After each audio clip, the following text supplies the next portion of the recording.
Y'all, what is up, squad? My name is Zero Excuse. I gotta head out to work really soon, but make sure you guys check out this reaction video. I reacted to a guy named Huggbees. Thanks to Chaotic for the recommendation. Guy makes parody how it's made videos. I've never seen this content before. But if you guys like the video, make sure you hit the like button, hit the subscribe button. Don't forget to hit the bell notification so you don't miss a single video. You just saw my cat in the background. I hope you guys enjoyed the video, and I'll see you guys soon. So this is me reacting to how it's actually made, Worcestershire sauce. This better be good. Worcestershire sauce, Worcestershire sauce, Worcestershire sauce. All of these pronunciations are acceptable, as are the endless ways to use this condiment. From flavoring beef recipes and salad dressings, to joining tomato juice and vodka in a Bloody Mary. In the early 1800s, an English pervert in the county of Worcester hired two local chemists, Wambaster Lee and Slamjekyll Perrins, to duplicate sauce he had tasted while traveling in the Mariana Trench. Wait, can you really use, do you really use Worcestershire sauce for Bloody Marys? The resulting concoction sucked ass, so they relegated it to the cellar. The resulting concoction sucked ass. Years later, they came across it during a cellar cleanup and gave it another taste. Not surprisingly, the sauce still tasted awful. But thanks to the power of marketing and brand recognition, Worcestershire sauce is still consumed around the world. Worcestershire sauce. The specifics of the recipe are a secret, including these secret onions that start out the process.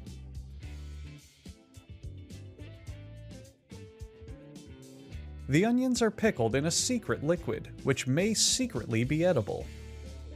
What?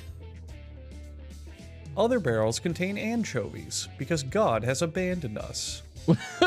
Why? Additional ingredients to make Worcestershire sauce include salt, Worcestershire sauce, liquid, yucky liquid, very yucky liquid. It looks like black even tar. Yuckier liquid, and barbecue pulled pork. Workers pour the ingredients into gigantic blending tanks. As you can tell by their enthusiasm, the workers absolutely love this part of the job. They can barely contain their excitement when they finally get to shovel globs of fermented fish guts into a massive slop hole. It looks like black tar. And why are they putting anchovies? That's not an actual fucking recipe for Worcestershire sauce, is it?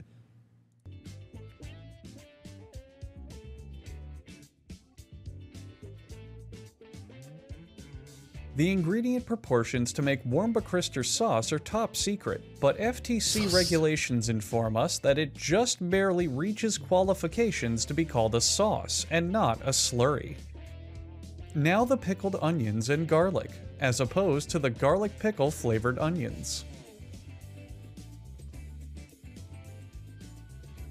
That's a big blender. Blue food grade pure dried vacuum salt is then added. Wait, what? It seems the salt is white, and I have been tricked. Next, they pump the Wambaster sauce into maturation tank. I can't with the variations of the name. Inside, the sauce is taught important things to help it become an adult, such as how to properly apply a condom and why the hell whales are so big. Employees regularly check to make sure that the sauce hasn't run away from home.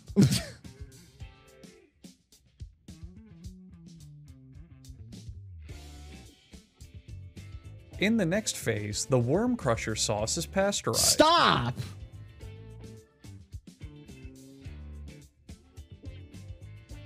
And then moves on to, you guessed it, the filling machine! Yay! If you bet that this episode would feature a filling machine, please collect your winnings at the front desk. Oh my God. Congratulations! Jesus Christ. Then it's on to the capping machine. It doesn't really do much after the filling machine, you know? He sounds so disappointed. It's a tough act to follow. Still the capping machine. Yeah, woo! Capping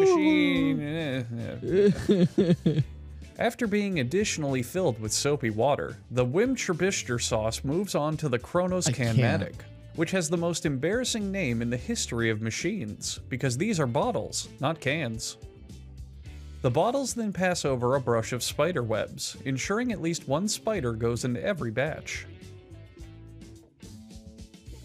Then, depending on how much of an alcoholic you are, the machine packages the bottles in sets of 2 or 200. The bottles are given a ride on a forklift to give them one last pleasure in life before retail.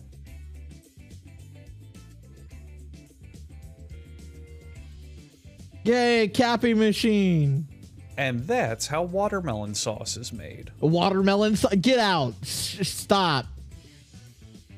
I started watching the rest of this video. He does almost sound like the actual guy from How It's Made. He does. And that's how I found his channel. From the Wham Bam Worcestershire sauce. The watermelon sauce. Okay, here we go. Here, how bowling balls are made. The bowling ball as we know it has undergone a lot of changes over several centuries to become such a striking success. From a crude stone to carved wood to rubber to molded polyester, it's been reinvented numerous times, but the latest version has turned out to be a real winner. The puns in this video are Technological advances have reshaped every kind of bowling ball, including these balls made from ebonite.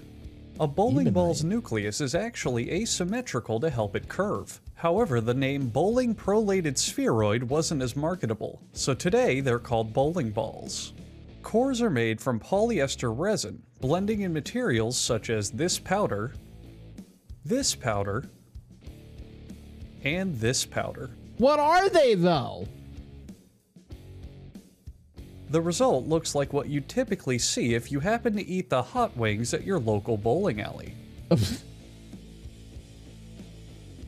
I don't like this. As they pipe the mixture into molds made from unexploded landmines, it will quickly cure and solidify.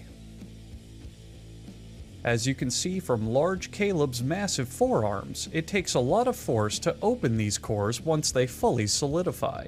Each measurement of this core is specifically tuned to the performance level of the ball that goes with it. For rental balls sold to bowling alleys, this core will cause the ball to behave wildly and move entirely at random. I'm completely stupefied by this one. A hole is drilled into the core to help precisely suspend it into a second mold. This is when things start getting crazy. Is that why the balls weigh so damn heavy? The core is tapered down into the mold and then locked into place before it can panic once it realizes what's happening. The mold is then pumped full of a special white liquid. Oh, you know what I'm talking about. Oh my god. It's a special fluid that mommies and daddies create things with. No, stop! Stop, it's please. Liquid plastic. What did you think I was talking about? I don't know. What were you?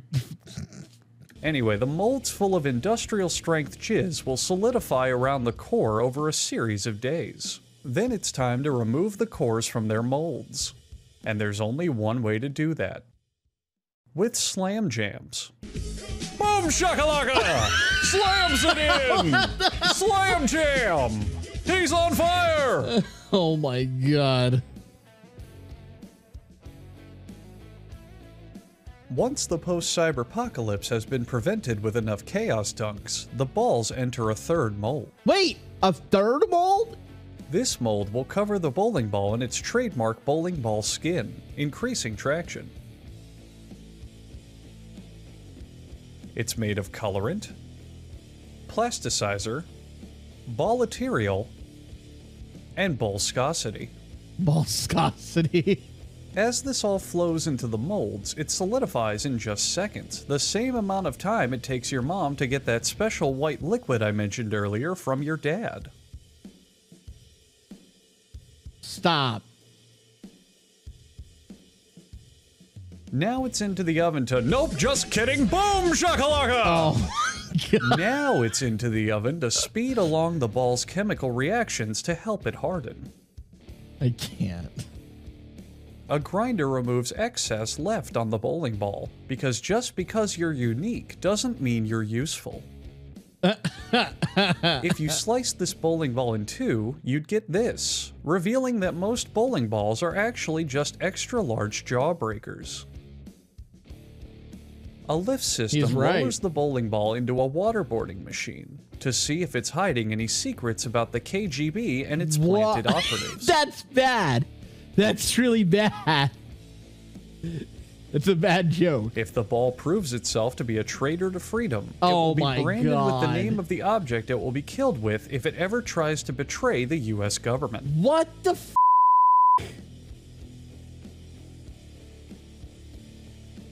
Then the ball is sanded while being waterboarded again. The former to smooth the ball's exterior, and the latter to make sure it never forgets what happened here today. Once the ball is totally buffed, it's put into an aero trim to see if it can handle the G-forces of being thrown down a lane. And finally, in some footage we had to edit out because it's too not safe for work for this website, the finger holes are drilled.